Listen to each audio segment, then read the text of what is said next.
Hapa kama ilivyo kawaida, nitoe wito kwa nafsi yangu na waislamu wenzangu, wale wote wenye uwezo wa kwenda haji, msizembee kheri hii. Mambo ya dunia hayaishi, kila siku pana mapya. Tanguliza mustakbali wa akhira yako, maana hujui pumzi yako inazima lini.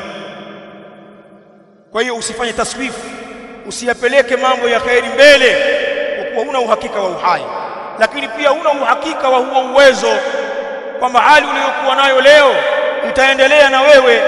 Gharama kila uchao zinapanda, uwezo huo utakuwepo tu, huna uhakika.